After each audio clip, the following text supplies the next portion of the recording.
Septic جو blood ہوتا ہے اس کو یہ ٹھیک کرتی ہے. سیپٹیسیمیا یعنی بلڈ کے اندر ٹاکسک کا ہو جانا, زہریلا ہو جانا, اس کو صاف کرنے کے لیے یہ دوائی جو ہے اس کا استعمال ہوتا ہے. تو ایسے پیشنٹ جو سیپٹیسیمیا کا شکار ہو گئے ہوں ان کے لیے آرنیکا ایک بہترین ریمیڈی ہے. جب سیپٹیسیمیا کا شکار ہوتا ہے پیشنٹ تو پھر اس کو کچھ جلد کے اوپر دانے بھی نکل آتے ہیں اور پس بھی ہوتی ہے, تو سکن بھی اس کی جو ہے وہ صحیح کلیئر نہیں ہوتی, ڈرٹی ہوتی ہے. تو یہ چیزیں بھی دیکھی جاتی ہیں. ایسی تمام جو سمٹم ہیں ان کے لیے یہ دوائی ایک بہترین دوائی ہے. جب اس نے بلڈ کو پیوریفائی کرنا ہے تو بلڈ سے ریلیٹڈ ایسی بیماریاں خود بخود ہی ٹھیک ہو جائیں گی. اس کے بعد ڈپریشن بھی ایک سائن ہے, ایک سمٹم ہے اس کی, کہ ایسے جو پیشنٹ ہوتے ہیں آرنیکا کے وہ ڈپریس رہتے ہیں, ڈپریشن آف اسپرٹ خاص کر کے, اور ایبسنٹ مائنڈیڈ ہوتے ہیں, ہائپوکونڈریل ہوتے ہیں, انگزائٹی جو ان کی ہے وہ اس طرح کی ہوتی ہے, اور ڈس لائکس سمپیتھی ان کے ساتھ اگر آپ ہمدردی کریں تو یہ ان کو اچھی نہیں لگتی. اور فیئر آف پلیسز, اس کو میڈیکل میں کہتے ہیں ایگیروفوبیا یا فیئر آف پلیسز. مختلف جگہیں جو ہوتی ہیں, ویران جگہیں یا کھلی جگہیں, ان کا بھی ایک خوف اس میں ہوتا ہے. جیسا میں نے کہا کہ اس دوائی کے اندر فاؤل سمیل جو ہے وہ اس کا ایک فیچر ہے, تو ایک فیچر اس کا اور بھی ہے کہ سڈن فیئر جو ہوتا ہے, اور وہ بھی خاص کر کے فیئر آف ڈیتھ, تھنیٹوفوبیا اس کو کہتے ہیں, تو یہ بھی اس کا ایک فیچر ہے اس دوائی کا. اور ایسا پیشنٹ موروز بھی ہوتا ہے, یعنی سیڈ ہوتا ہے پیشنٹ, جو ہے اداس رہتا ہے. یہ کچھ اس کی فردر جو میں نے آپ کو مینٹل سمٹم بتائی ہیں, کچھ پہلے بتائیں, تو یہ ساری مینٹل سمٹم جو ہیں, کیونکہ ہومیوپیتھی میں سب سے زیادہ اہمیت جو دی جاتی ہے وہ مینٹل سمٹم کو دی جاتی ہے. تو یہ اس کی آرنیکا کی کچھ مینٹل سمٹم میں نے آپ کے سامنے رکھی ہیں. اور اس کے بعد یہ ہے کہ اس کو جو باڈی کے اندر پین ہوتی ہے وہ بھی زیادہ تر سڈن ہوتی ہے, اور فیئر بھی اس کو سڈن ہی ہوتا ہے. اور اس کے علاوہ ٹائیفائڈ, ملیریا, یا تو ٹائیفائڈ کسی کو ہو تو اس کے لیے بھی, یا ملیریا, یا اس سے ملتی جلتی سمٹمز ہوں, ٹائیفائڈ سے اور ملیریا سے ملتی جلتی سمٹم جس پیشنٹ میں پائی جاتی ہوں, تو اس کے لیے ایک بہترین ریمیڈی ہے. اور یہ ریمیڈی پریونشن کے طور پہ اگر آپ دیں, یعنی پہلے سے کسی چیز کو روکنے کے لیے, تو پھر یہ سپریشن کو اور سیپٹیسیمیا کو روکتی ہے. اور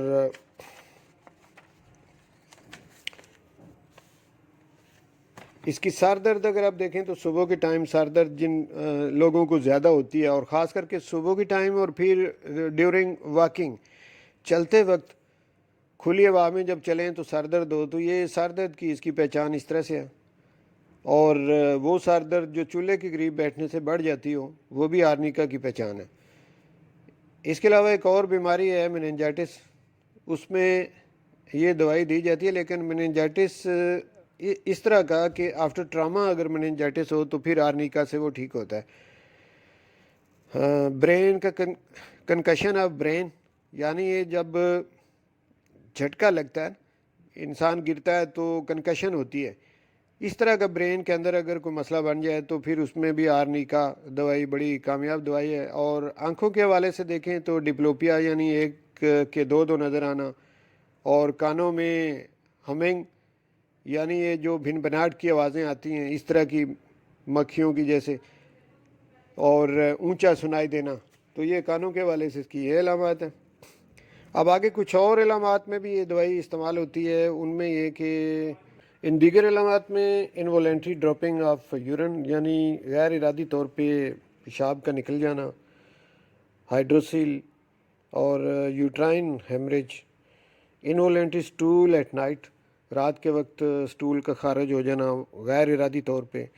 اور سرجیکل آپریشن کے بعد کی جو کمپلیکیشن ہوتی ہیں اس میں بھی یہ دوائی بڑی کامیاب دوائی ہے, اور انجری اور ٹراما میں بہترین دوائی ہے. اور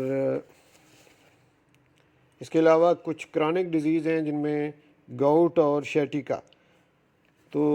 اس کے لیے بھی یہ بہترین دوائی ہے۔ اور ایک اور بیماری ہے کہ جب نومولود کی پیدائش ہوتی ہے تو اس وقت اگر اس کو آکسیجن کی کمی کی وجہ سے جو نیو بارن بیبی ہے اس کا دم گھٹتا ہو، ایسفیکسیا نیونیٹرم اس کو کہتے ہیں، اس بیماری کو، اگر یہ مسئلہ ہو تو پھر یہ دوائی بڑی کامیاب دوائی ہے۔ اب ایلوپیتھی میں تو اس کو آکسیجن وغیرہ لگاتے ہیں، لیکن یہ کہ ہومیوپیتھک کی یہ دوائی اگر اس وقت اس بچے کو دے دی جائے تو بغیر آکسیجن لگائے اس کی سانس بحال ہو جاتی ہے۔ آخر میں اس دوائی کے بارے میں کچھ اس کی جو پیشنٹ ہوتے ہیں جن پہ اس دوائی کا زیادہ اثر دیکھنے میں آیا، ان کی کچھ ڈیزائر اور ان کی ایوارین وہ آپ کے سامنے رکھتا ہوں کہ ایسے پیشنٹ جن کو آرنیکا زیادہ سوٹ کرتی ہے، وہ ڈیزائر ان کی ہوتی ہے کھٹی چیزیں وہ زیادہ پسند کرتے ہیں، الکوہلک ڈرنکس کو وہ زیادہ پسند کرتے ہیں، اور کولڈ واٹر، یہ تین چیزیں ان کی ڈیزائر ہوتی ہے زیادہ شدت سے، ان تین چیزوں کی وہ خواہش کرتے ہیں۔ اور ایوارین ان کی یعنی جو چیزیں ڈس لائک کرتے ہیں اس میں ایک میٹ ہے یعنی گوشت ہے، ایک ملک، اور دوسرا ٹوبیکو۔ تو یہ تین چیزیں جو ہیں یہ ان کو پیشنٹ ڈس لائک کرتے ہیں، گوشت سے نفرت ہوتی ہے، ان کو پسند بالکل نہیں ہوتا، دودھ بالکل پسند نہیں ہوتا، اور تمباکو سے بڑی نفرت ہوتی ہے۔ تین چیزوں سے ان کو نفرت ہوتی ہے اور تین چیزیں وہ لائک کرتے ہیں۔ تو ایسے جو لوگ ہوتے ہیں ان پہ آرنیکا کا زیادہ ایفیکٹ دیکھنے میں آیا ہے۔ مجھے امید ہے کہ میں نے آرنیکا کی جو مین علامات ہیں وہ آپ کے سامنے رکھ دی ہیں۔ ویسے تو ایک دوائی پہ اگر آپ 10 ویڈیو بھی بنا لیں تو وہ کم ہے، لیکن یہ اس کی جو بڑی علامات ہیں وہ میں نے اس ویڈیو میں آپ کے سامنے رکھ دی ہیں، اور مجھے امید ہے کہ آپ کو یہ ویڈیو پسند آئے گی، اور اگر آپ کو یہ پسند آئے آپ خود بھی اس سے فائدہ اٹھائیں، اور آپ اسے شیئر کریں دوسروں تک بھی تاکہ دوسرے لوگ بھی فائدہ اٹھائیں۔ اور اگر ابھی تک آپ نے میرا چینل سبسکرائب نہیں کیا اور آپ چاہتے ہیں کہ میری ویڈیو آپ تک پہنچتی رہیں، تو اس کا طریقہ یہ ہے کہ چینل کو سبسکرائب کریں، ساتھ میں بیل کا جو نشان ہے اس کو بھی پریس کر دیں، ویڈیو کو لائک کریں، تو اس طرح میری ویڈیو جو ہیں وہ آپ تک پہنچتی رہیں گی۔ بہت شکریہ ناظرین، انشاءاللہ نیکسٹ کسی اچھی ویڈیو کو لے کر آپ کی خدمت میں دوبارہ حاضر ہوں گا۔